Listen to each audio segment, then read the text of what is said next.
This is officially going to be the last show that we do for Sirius XM. Right. We will continue the show. It'll evolve. It'll turn into something else. But for right now, this is probably the last show that we know of for Sirius XM. I've already picked out a tutu and ballet slippers for where it evolves to next. So that is really weird. Interpretive dance. That's where we're going. I missed that memo. Yeah. Oh, I sent that out earlier. Did you not check your email? Maybe. How avant-garde of you. It's a big day for me. I couldn't keep up.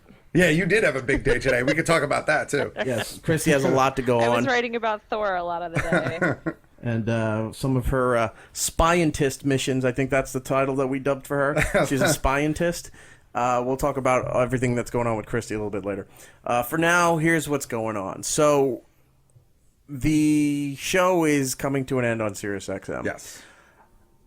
This has not been the most happiest week of my career, but nonetheless, it is my last thing I'm doing here with Sirius XM. That's right. 14 years on this past Monday was my anniversary with the company. Happy anniversary. And to celebrate, we're parting ways. Yeah. So it's like, congratulations on your anniversary, divorce. You know? So, so that's what's happening here. Hope you had a sweet prenup. I got a sweet severance out of it. So anyway, I come into work a couple days ago, and meetings. I'm just getting sucked into meetings and discussions over certain things and justification of stuff and sorting things out. It's been rather hectic since the Opie situation, when Opie was let go from the company, and the company has done right by all of us remaining. I will state that, and. So, I was pulled into some meetings and stuff, and can't get into too many of the details involving those meetings, but we decided to come to a parting of the ways with Sirius XM, and they've done right. I'll just say this. It's the best worst-case scenario. Sure. And they did...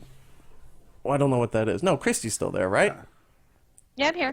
That was just an update on the computer. What, you thought it hung up? I didn't know. Yeah, So the company did right by me. They're taking care of me, and we're working out some other details and whatever. And there's still some other opportunities that may happen with the company down the line, where I'd come back in a more of a full-time presence with SiriusXM. But for now, it just came to it where it's time to take leave and maybe move on to some other things. Sure. So... it's rough to put this because this is usually... I'll say this. If you're in the radio business, or if you heard Howard for so many years, or Opie and Anthony, for all the years that they were on, or any... Usually unless you're leaving on your own accord, you don't get a last show. Sure. You don't get to say goodbye to the audience. You don't get any of that. You're just gone, scrubbed from the website like you never even existed. And I've seen that happen. And this was different. They're allowing us to do a last show to thank everybody and kind of go out on our own terms, which was very nice of SiriusXM to do, all things considered. But so I won't be running Radio Faction Talk anymore. I keep calling it Radio Faction because we're European. So I was going to say, maybe that's why you're in the situation you're in. That is. I kept getting the channel name wrong. I didn't know who was on there. Who am I? Why am I here? Yeah. So, so I'm not going to be running Faction Talk anymore. That's now going to be all absorbed by Don Wicklund. He's going to take care of all of that stuff. All the other programming remains in place, as far as I know. And that's about my understanding of what's going to happen with the channel moving forward. Sure. People have been nice. People have been great. Got to thank a bunch of people for all they've done for us and for the show, our show in particular. The talent department, first we have to thank Ross Zapin, Spencer, Margot, Liam, Roland, of course Roland.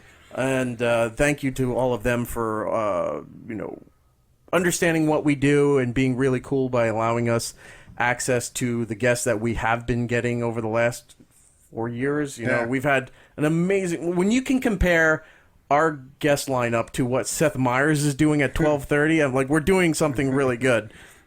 So thank you to the talent department for that. Thank you to Don Wicklin, I know some of you out there are like, why are you thanking him if he's taking your thing and all that? This business is tricky. Sure. Don has been, pretty upfront with us on a lot of things. He helped us sort out a whole bunch of things as far as our show being allowed to travel. Sure. With Miami, with San Diego Comic-Con. That was all done. So. The broadcasting that we could do at New York Comic-Con, all those things like that. He made those things happen, and he let it, approved what it needed to be approved. So we have to thank him for that. Everybody I got a chance to work with, obviously Paul, and we said Roland, and Lewis. Absolutely. We didn't get a chance to talk to Lewis yet. So, surprise, Lewis. The show's gone. So he's doing fine. He's working in the comedy department. He's working on Comedy Central Radio. I think he's on the Bonfire. All right. With Big J. Okerson and Dan Soder. Good for him. So he's doing okay. Yeah. Paul is running Raw Dog, the comedy channel. Right. Roland, like we said, is doing the talent department. Thanks to Sam and Jim. Sure. For they've been pretty understanding and supportive on all of this, and it's surprising. Out of when everything was going down, that Sam was the first person I heard from, which I honestly didn't. This isn't going to be radio war style shit. I'm not saying anything bad about Sam. I'm just saying I was surprised. I didn't expect him to be the first phone call that I got, and it was. So that was very nice of him, and he didn't have to do that.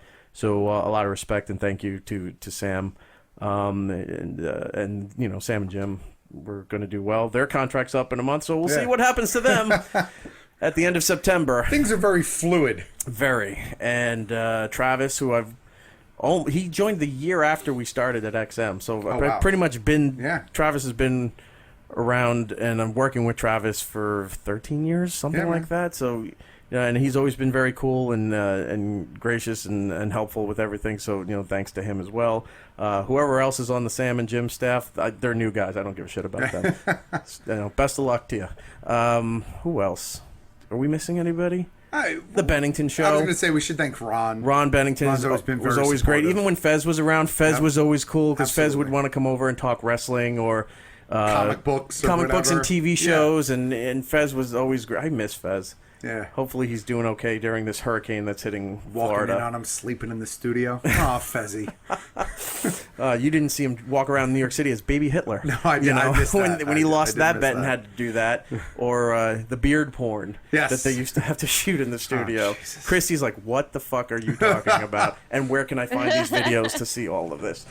So, everybody from Ron and Fez, the Bennington camp, Chris Stanley, Vito, and Jen on their staff, they've all been great to us. Gail Bennington's always been so super sweet to us as well. So thank you all to them. The guys over at Howard, I'm going to break a wall here for you, but we've gotten along with their staff for a long time. Sal and Richard have always been really cool. We've shared beers with Richard. We kept trying to get him on the beer shows. I know. But, politics being what it is, we could never get Richard on the program, and so we used to just anything extra, we'd bring it over to their compound and say, hey, make sure Richard gets this, or we'd see him in the bathroom. And he's like, thanks. So Sal and Richard have been great. Shuli's been amazing. Hung out with Shuli for a while. We should say thank you to guys like Piff, who's always been great with us. He's always done a bunch of shows with us. Michael Piffer. Yep, he's the music director for SiriusXM Hits 1. Mr. Emilio Sparks has always been very good. He sat in a couple of times. I haven't been around. Emilio is a good boy. Emilio used to be our intern when we were still over on 57th at XM. Who now is he's like a jack of all trades. I know he was producing Cousin Brucey for a while. He's a renaissance man. He works over at Shade 45. Like, every time I see him, he's got a new gig. So I think that's just so they don't have to give him full time. They just keep giving him smaller gigs, which can be frustrating. Sure. But he's a hard worker. Thanks to him as well. Who Kid over at Shade 45 and Lord Sear, who we've only became friends with in the past year. Over our love of Slim Jims. weirdest way to connect to that world, but that opened up a whole floodgate with him and some of the other guys over at Shade 45 have been very nice.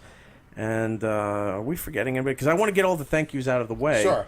Obviously, Kevin over at Jason Ellis' show, he did the show with us. Oh, Kevin Kraft. Yes, right, Kevin. He's done the show with us a couple times. Always a good guy. Always fun working with him. Yeah, he was very cool. Missed that time, but the Butcher Ed Brock, Sean Winkler, yeah. who was Butcher from the O&A days. Yep.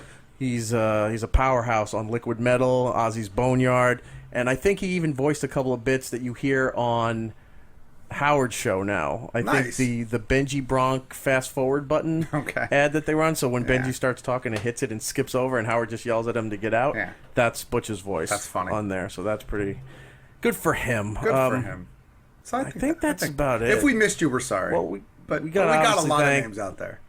Opie and Anthony. For sure. You know, they gave me the opportunity way back in the day to work there and join their fold and then be a part of all of this. So obviously, thank you for that.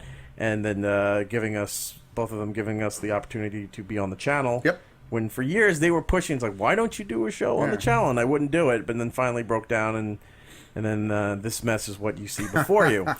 So, them giving us an opportunity, and then, the channel changes, and the last 3 years or so have been quite an experience. Sure, it's been a roller coaster. It's been a roller coaster, so I just want to make sure that's everybody. If we missed you, sincere apologies, but thank you to everybody at SiriusXM who allowed us to do this, that helped us to do this.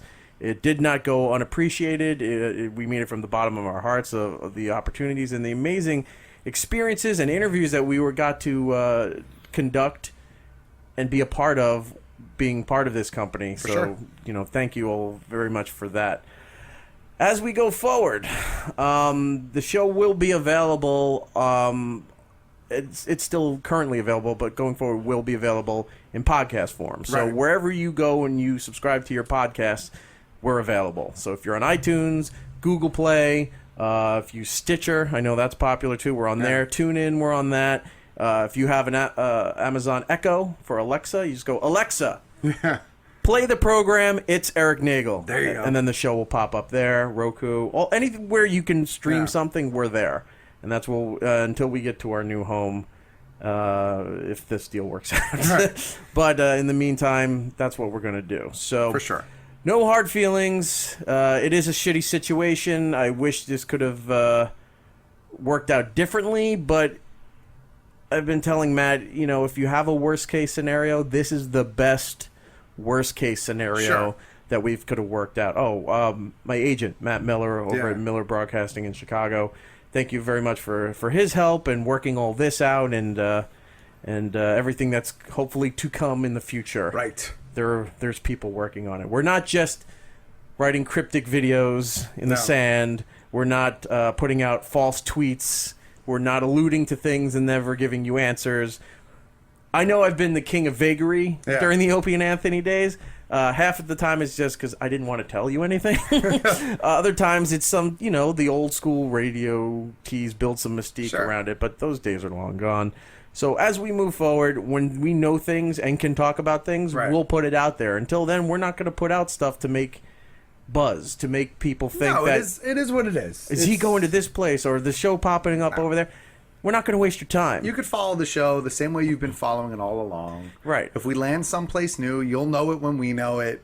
But otherwise, it goes on and you can find us. We're not trying to give you more reasons to hate us. That's right. I'm sure you'll find them. They already You're good at doing that. But haters going to hate, Erik. They are going to hate, and then they'll post it on the Reddit. So, we'll let you know as we go forward what's going to happen, where we're going, and where all this evolves. Sure.